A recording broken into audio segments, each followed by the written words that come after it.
This is an important video. Here we will learn the steps involved in development and execution of a program.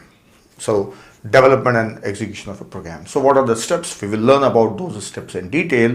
So we will not be learning again and again, but we will be using these steps every time when we are writing any program. So what are the steps involved? Let us see. First step is editing. Second is compiling. Third, linking libraries, then loading and execution. So let us pick up the first one. Editing means typing a program. Where do you type the program? So you can type a program in any text editor. But after typing, you have to compile, link, and also you may be executing. So that is difficult. So we want all these things at one place. Editing a program, compiling a program, linking libraries, loading and execution. All these should be together at one place. So what is that place? So the softwares are available for performing all these things together at one place. Those softwares are called as IDE. Integrated Development Environment. Development involves these things. So integrated means all these things together at one place. So IDEs are there. So we use IDEs for programming, whether it is C language, C++, Java, any language, we use IDE. So for every language, there is a different IDE available, and some IDEs are there for all programming languages. So to name few IDEs, for C++, we have a IDE that is Turbo C++. This works for C language as well as C++. Then we have Dev C++, Dev CPP. This is also for C++ as well as C language, both the languages it supports, right? And Xcode, Code Blocks, and Eclipse Visual Studio. This is from Microsoft. So on. So many IDEs are available. These are available provided by different software vendors or software development companies. They have their own version of IDE. Whichever you are comfortable, you can use that. If you are very new to programming, then you can select Dev C++, right? And if you're using Mac machine, then you can go for Xcode, right? Or Code Blocks. You can use any of these IDEs, whichever you are comfortable, right? Mostly in India, in colleges, they use Turbo C++ for teaching C programming to the students. In a college laboratory, they use this one, or else they use Linux. Upon Linux also, you can use GCC compiler. I am using Xcode in my course. The reason of using Xcode is easy for explanation purpose, right? But in the next section, you will find how to install all these things. Now, few more things. When you install any one of these, you will also get a compiler along with that. Or in some cases, for some IDEs, you have to install compiler separately.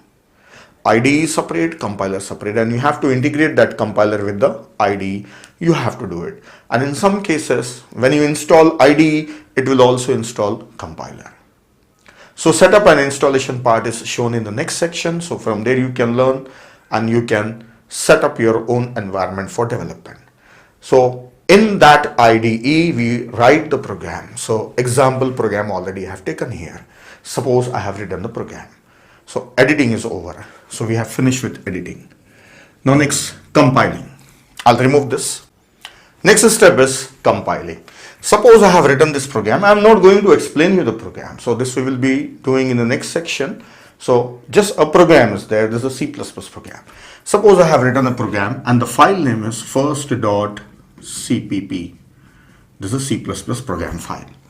If I type this and IDE, edit it, I should save it.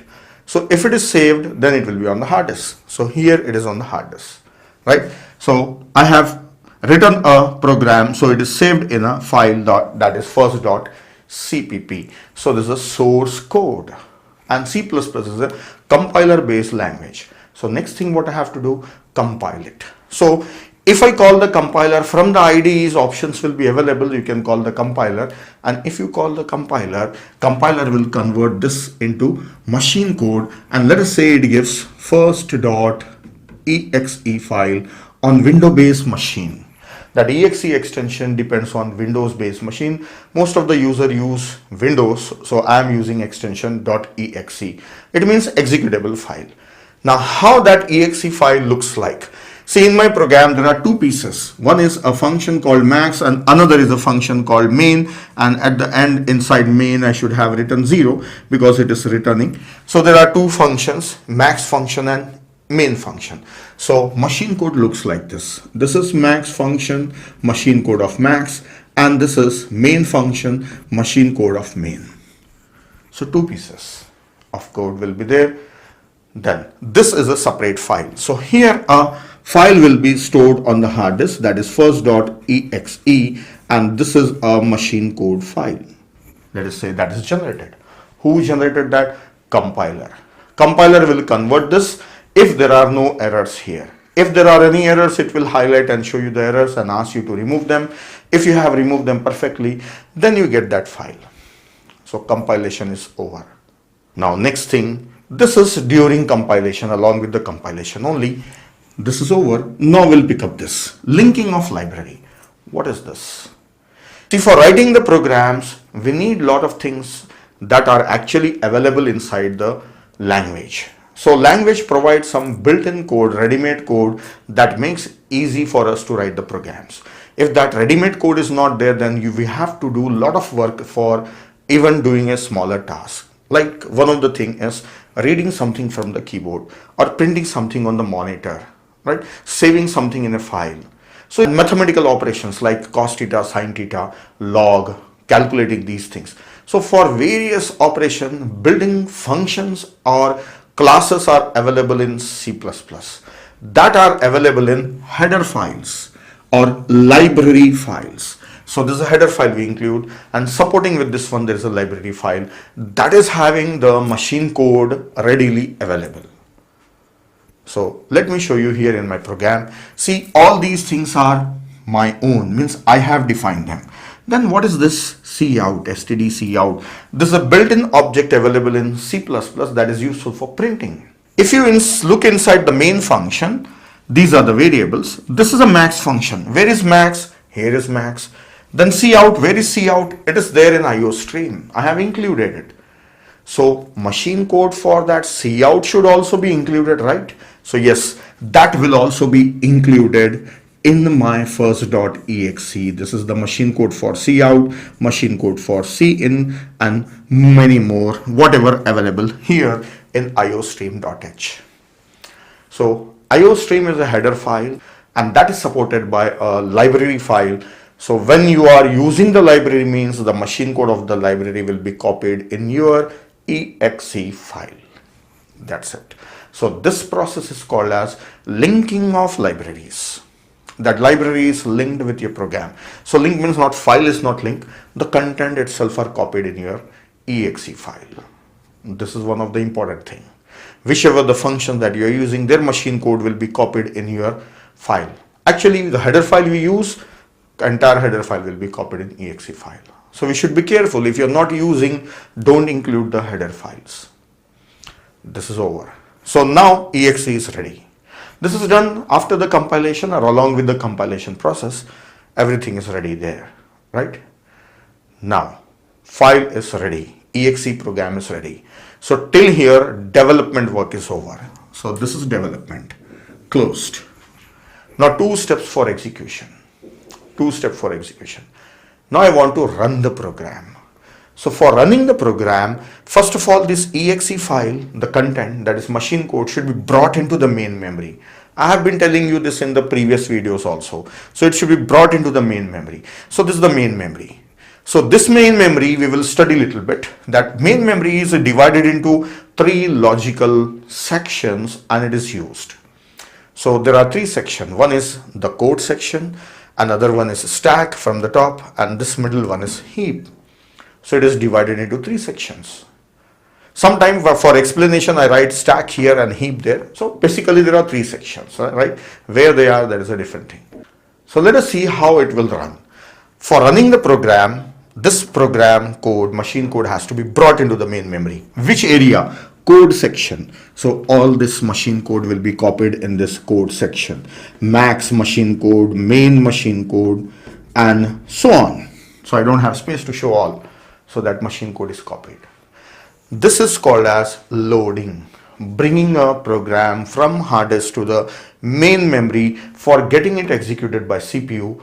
This process is called as loading. Bringing it here inside the main memory is loading. So this is loading process. This is also important process. And while loading, whatever the arrangements are required, that are done. So that arrangement, we don't have to go in detail. That is called as relocation. So all these things are done by operating system. Operating system will bring that from hard disk to the main memory. I'm not showing that in this picture. It is there in the memory. Already is there. Operating system is running. So it will bring the program into the main memory, right? Then after bringing it, it will ask the CPU to start executing the program from the first line. So here is the main function. So it will give the address of the main function and CPU will start executing that program. And that machine code will execute and it will utilize all the functions, whatever the machine code is, it will run. So that's about execution. Now, little bit more about the execution. Now, last step I am showing you. Once the CPU is given the address, it will start executing. So if you look into the program, this is the instruction, all these are instruction, this is an instruction, this is an instruction, but this A, B, C is a data variable. X, Y are the variable. This is variable, right? These are the variables. Now for variables also space should be there. So for the variable, space is taken here inside stack. This is taken inside stack, right? So those variables will be created inside the stack during execution of a program that are created there inside the stack. So stack is useful for variable creation and code section is useful for program itself. Heap, what is the use of heap? It is used for dynamic memory allocation. So we are going to learn more about this stack, heap and all. In later sections, we will learn about this in detail. This is sufficient here. Just the introduction that there is something called stack, there is something called code section and heap. That is sufficient. So that's all about the steps for development and execution of a program. So this is how a program is developed and executed. Now we'll be using IDEs and we will be writing the programs. This is all behind the scene. So we don't see all these things, just we type the program and run. So this is what all happening at the background. So that's all in this video and that's all in this section. Next section is for setting up an IDE, right? How to install Xcode and code blocks and dev C++. I have shown that.